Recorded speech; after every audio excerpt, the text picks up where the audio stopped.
Hello students, how are you? This is NK Singh and you are watching me on my YouTube channel Study Singh where we take care of your studies. So आज हम lecture number 3 start कर रहे हैं class 12 chapter number 2 electrical potential and capacitance. तो जो पहला topic आज हमें डिस्कस करना है it is basically electrical potential energy of a system.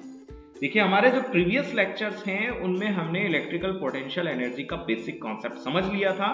आज जो हम पहला डेरिवेशन जो करने वाले हैं it is we are going to derive the electrical potential energy due to system of two charge. हमारे पास एक दो चार्ज का एक सिस्टम है और इस सिस्टम की टोटल इलेक्ट्रिकल पोटेंशियल एनर्जी कितनी है we are going to derive the expression for this thing, right. We will try to find out the electrical potential energy of a system of three charge. अब हमारे पास दो charge नहीं है, अब हमारे पास तीन चार्ज है, राइट। इन तीन चार्ज, ये तीनों के तीनों चार्ज मिलकर एक सिस्टम बना रहे हैं। तो इस सिस्टम की जो इलेक्ट्रिकल पोटेंशियल एनर्जी होगी वो कितनी होगी, हम उसका एक एक्सप्रेशन जो है ड्राइव करेंगे, right.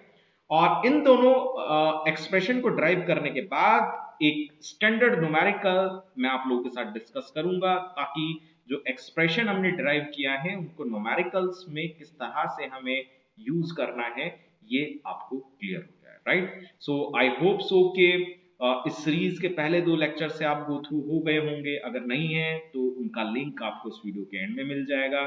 So please like and share these videos, subscribe the channel and please do not forget to press the bell icon so that आपको जैसे ही हमारे थ्रू कोई भी वीडियो लेक्चर जो है अपलोड होता है उसका नोटिफिकेशन आपको तुरंत मिल जाएगा। तो चलिए आज का लेक्चर हम शुरू करते हैं। बच्चों अभी तक हम पोटेंशियल एनर्जी के बारे में जान चुके हैं अपने प्रीवियस लेक्चर्स में। तो किसी भी पॉइंट की जो पोटेंशियल एनर्जी होती थी वो क्या थी, उस पर्टिकुलर पॉइंट तक आप अगर एक टेस्ट चार्ज उठाकर लेकर आ रहे हैं तो आपको जितना काम करना पड़ा है, right, this is the potential energy of that particular point, right.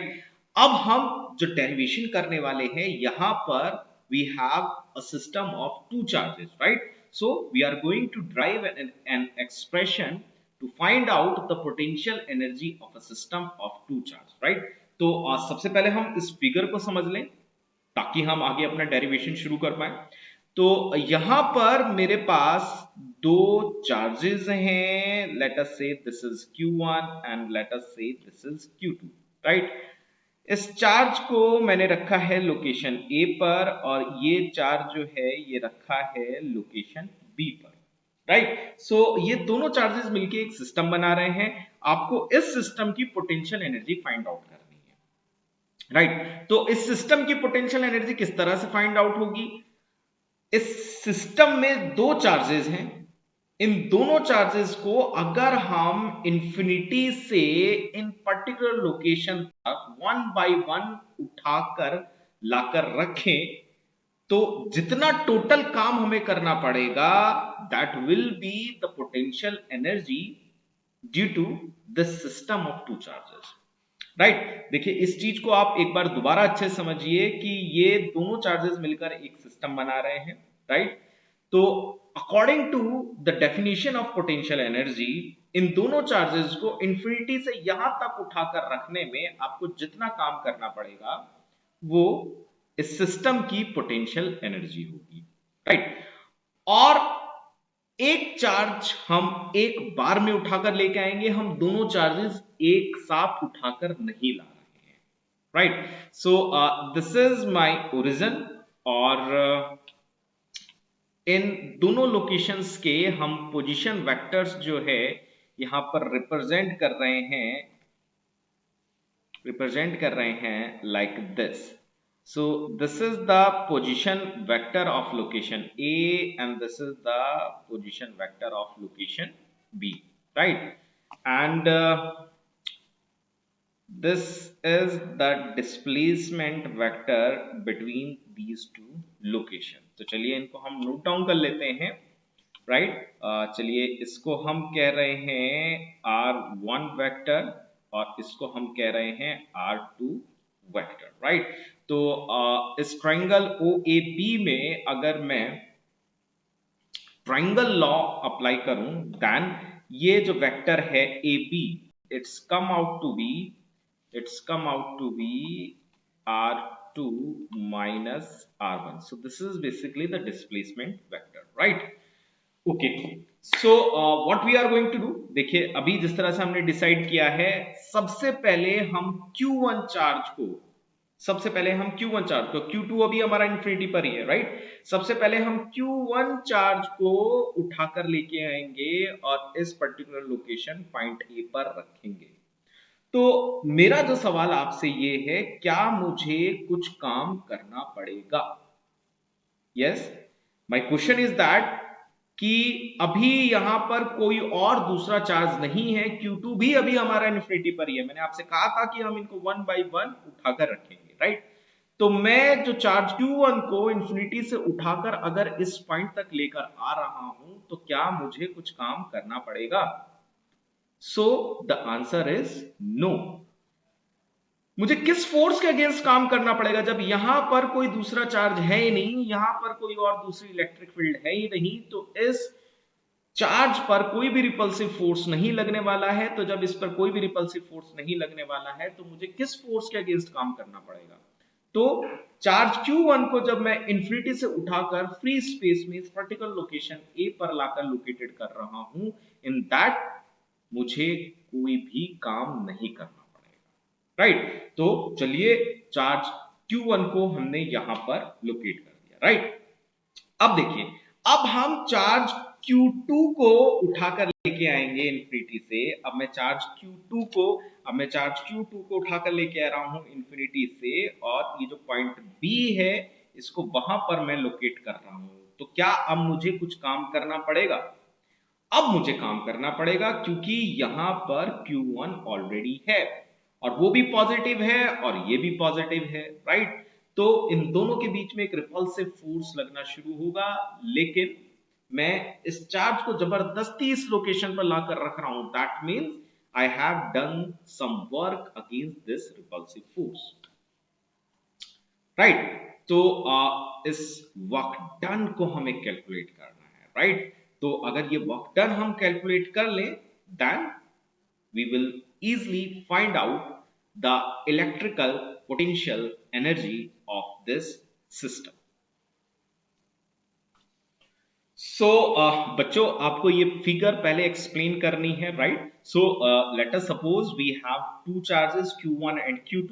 First we have bring the charge Q1 from infinity to location A or point A.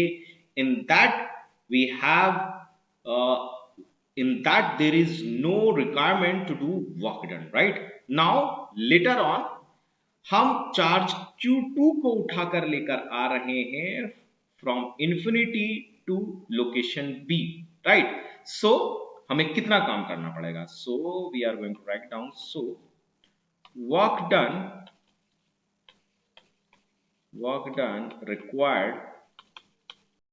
required to bring the charge Q2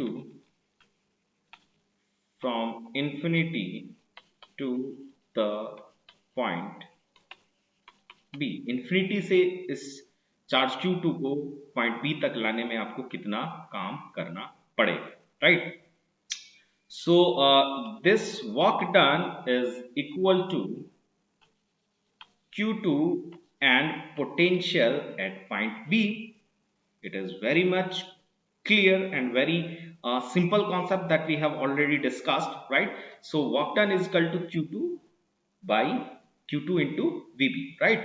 और जो VB है उसको हम किस तरह से calculate करेंगे, उसके लिए हमें फॉर्मूला पता है। That means 1 upon 4 pi epsilon naught and source charge है हमारा Q1 एंड Q1 और Q2 के बीच का distance, that means AB, right? So we have write it down like this.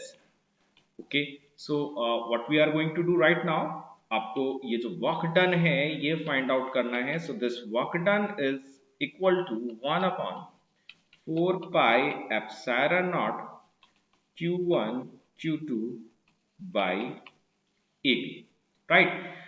और ये जो वर्क डन है ये ही एनर्जी बन के स्टोर होगा। So we are going to represent it by capital U, right.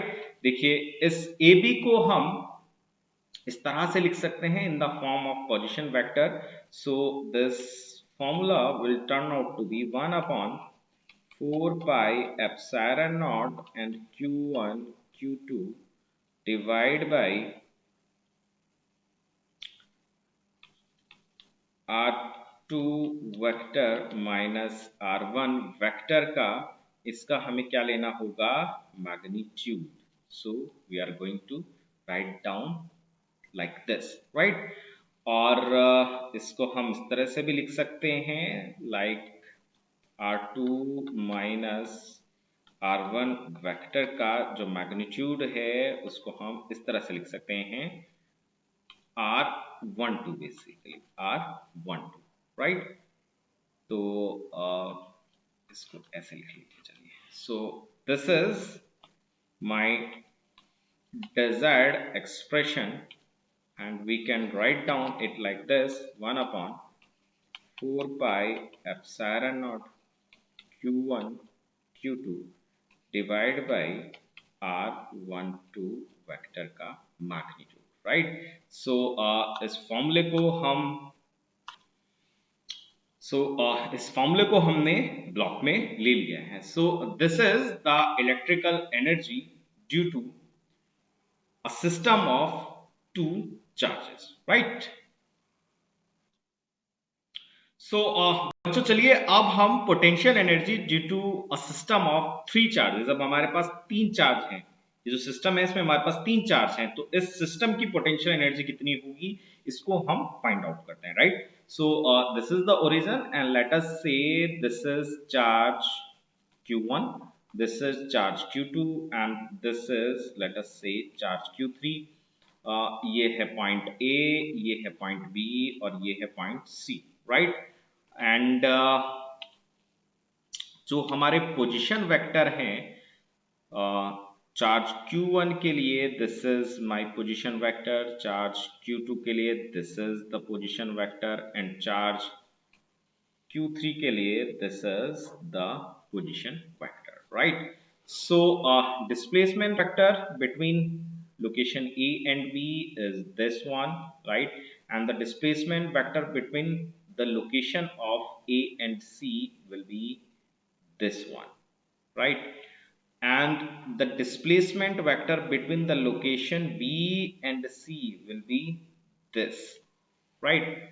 तो चलिए इसको हम लिख लेते हैं। सो position vector of point A is r1, position vector of point B is r2, position vector of point C is r3 vector, right।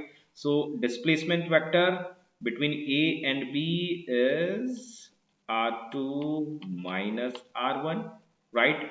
Displacement vector between charge 1 q1 and q3 ये वाला जो आपका वेक्टर है this will be r3 minus r1 and the displacement vector between charge q2 and charge q3 यानी कि this one ये होगा हमारा this is charge 3, so this is r3 minus r2।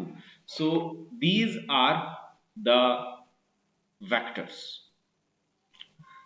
सो देखिए स्ट्रेटेजी अब भी हमारी बिल्कुल सेम रहने वाली है। हम इन चार्जेस को वन बाय वन इंफिनिटी से उठाकर इन लोकेशन पर रखेंगे और टोटल काम हमें जितना करना पड़ेगा वो काम इस सिस्टम की पोटेंशियल एनर्जी होगी, राइट। सो अगर यहाँ पर कोई भी चार्ज नहीं है, ना Q2 है ना Q3 है और Q1 को उठाकर मैं इंफिनिटी से इस पॉइंट तक लेकर आया हूं तो मुझे कोई भी काम नहीं करना पड़ेगा, right.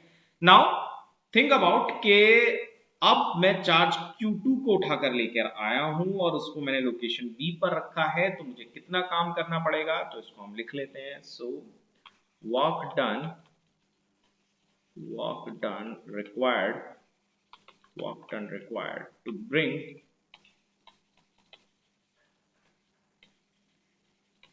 charge Q2 from infinity to point B, right? सो चलिए इसको हम इस तरह से रिप्रेजेंट कर देते हैं W12, right, and it is equal to 1/4 pi epsilon naught and Q1 Q2 divide by इन दोनों के बीच का जो डिस्टेंस है, right, so we can write down R2 minus R1, right? So this is the work done basically, right? Now what we have to find out कि जब ये चार्ज Q3 में इंफिनिटी से उठाकर इस लोकेशन तक ला रहा हूं तो मुझे कितना काम करना पड़ेगा, right? So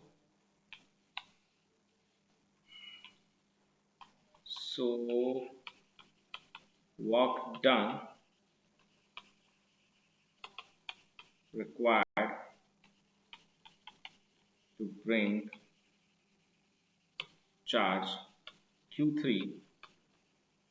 from infinity to point C, तो आपको कितना काम करना पड़ेगा, राइट? सो उस वर्क डन को हम लिख रहे हैं F1, उस वर्क डन को हम रिप्रेजेंट कर रहे हैं W123 से, बिकॉज अब देखिए यहाँ पर ये दोनों चार्जेस हैं, Q1 भी है और Q2 भी है, तो इस चार्ज को जब मैं उठाकर लेकर आऊंगा तो ये दोनों ही चार्ज मिलकर इसको रिपेल करेंगे, right?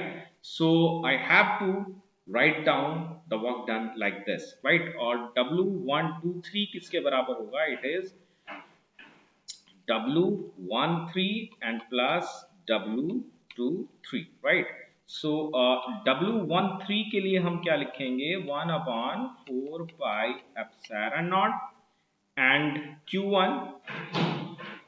Q1 and Q3, Q1 and Q3, और इन दोनों चार्जेस के बीच का डिस्टेंस है R3 minus R1, so R3 minus R1, right?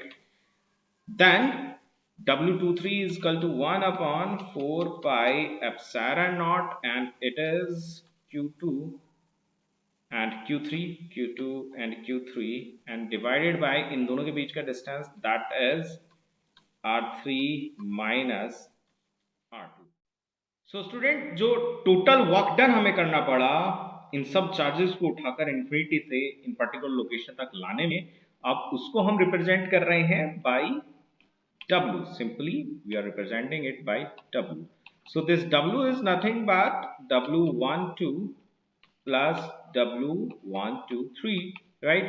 So इनकी वैल्यूज अगर हम लिख लें, so 1/4 pi epsilon not Q1 Q2 divide by R2 minus of R1 and plus 1/4 pi epsilon naught Q1 Q3 and R3 minus of R1 and plus 1/4 pi epsilon naught Q2 Q3 and R3 minus R2, right? और देखिए ये जो total work done है ये ही हमारी net electrical potential energy है of this system, right? तो थोड़ा सा इसको हम और शॉर्ट में अगर लिख लें, जो कॉमन आ रहा है उसे लेके, so we can write down like U is equal to 1/4 pi epsilon naught हमने कॉमन ले लिया है, 1/4 पाई एप्सिलॉन नॉट हमने कॉमन ले लिया है, राइट? और Q1 Q2 divide by R2 minus R1, right? और देखिए इसको हम R12 से भी रिप्रेजेंट करते हैं, राइट? ये और शॉर्ट हो जाएगा। और उसके बाद what we have write down Q1 Q3 and R3 minus R1 and then Q2 Q3 divide by R3 minus R2, right? So this is my desired expression, और इस expression को हम एक ब्लॉक में ले लेते हैं like this, right? So अगर आपसे ये derivation पूछा जाए, then ये derivation आपको यहाँ तक लाकर खत्म करना है, right? So this is the electrical potential energy due to the system of charges. और देखिए अभी हमने 3 सिस्टम ऑफ चार्जेस की वजह से निकाला है, अगर इसी तरह से ये 4 सिस्टम ऑफ चार्जेस के लिए निकाल लें, so right now you know the strategy and you know the process step by step कि किस तरह से आपको ये चीजें कैलकुलेट करनी है, राइट। सो बच्चों चलिए अभी ये जो कॉन्सेप्ट हमने समझा है electrical potential energy of system का, इस पे बेस्ड एक न्यूमेरिकल अभी हम देख रहे हैं। तो चलिए सबसे पहले इस प्रॉब्लम को हम पढ़ते हैं। Three charges are arranged at the corner of equilateral triangle of side L H shown. हमारे पास तीन चार्जेस हैं, प्लस क्यू और माइनस क्यू।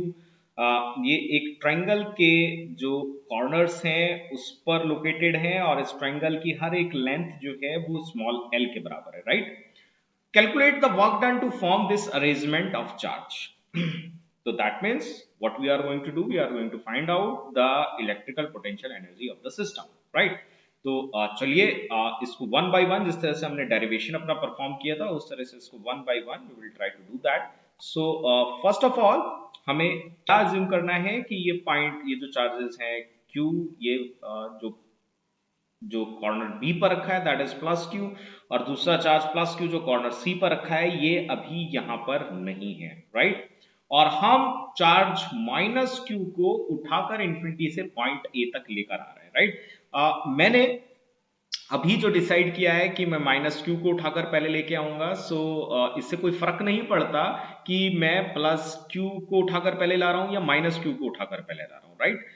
हम इसको किसी भी कॉम्बिनेशन में कर सकते हैं, राइट। सो मैं स्टार्ट कर रहा हूं कि पहले यहां पर कोई भी चार्ज नहीं था और हम माइनस क्यू चार्ज को उठाकर लोकेशन ए पर रख रहे हैं, राइट।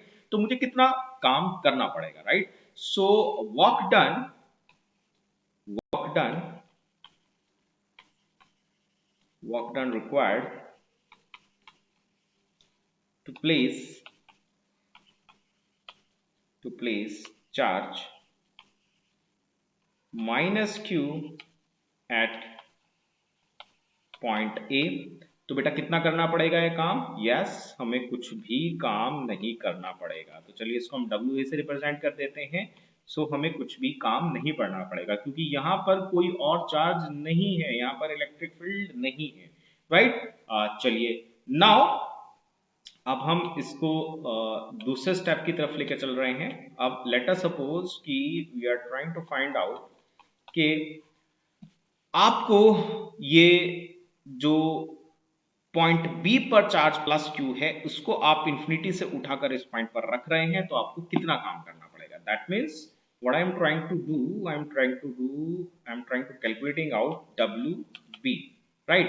सो ये डब्ल्यू बी हमारा कितना होगा, that is 1/4 pi epsilon naught, और ये दोनों चार्जेस, सो सोर्स चार्ज यहाँ पर माइनस क्यू की तरह बिहेव करेगा, so minus Q and plus Q, और इन दोनों चार्जेस के बीच का डिस्टेंस है L।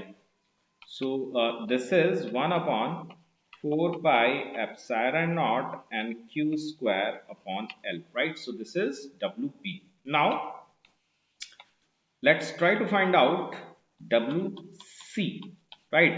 so WC that means अब आप ये प्लस क्यू चार्ज उठाकर लेकर आ रहे हैं इंफिनिटी से, लेकिन यहां पर अब ये दोनों चार्ज मौजूद हैं, माइनस क्यू भी और प्लस क्यू भी, तो आपको कितना काम करना पड़ेगा, राइट। सो WC में चलिए फर्स्ट हम ये माइनस क्यू की वजह से देख रहे हैं, so according to that I have to do 1/4 pi epsilon naught and minus q and this is plus q, और इन दोनों पॉइंट्स के बीच का डिफरेंस, पॉइंट ए और पॉइंट सी के बीच का डिफरेंस जो है L है, right. So this is L, right. Then अब हम B और C इन दोनों पॉइंट्स को देखेंगे। B पर जो चार्ज रखा है प्लस क्यू रखा है और C पर चार्ज रखा है प्लस क्यू रखा है, तो आपको कितना काम करना पड़ा, 1/4 pi epsilon naught and plus Q and divided by इन दोनों के बीच का भी डिस्टेंस जो है वो कितना है L, राइट। सो देखिए यहाँ से सिंपल सी चीज जो निकल कर आ रही है that is 1/4 pi epsilon naught Q square by L and plus 1/4 pi epsilon naught Q square by L, तो इससे ये पूरी चीज कट गई है, सो WC जो है हमारा 0 आ गया है, right. So the total work done, क्योंकि टोटल वर्क डन जो है वो ही इस सिस्टम की इलेक्ट्रिकल पोटेंशियल एनर्जी होगी। So total work done, total work done उसको हमने रिप्रेजेंट कर दिया बाय W से। So WA plus WB plus WC, right. So WA हमारा 0 था, WC हमारा आया था 1/4 pi epsilon naught Q square by L, और WC भी हमारा 0 आया था। That means -1/4 pi epsilon naught Q square by L, और ये ही हमारी इलेक्ट्रिकल पोटेंशियल एनर्जी है इस सिस्टम की। सो this is basically the procedure how we deal with these kind of problems, right?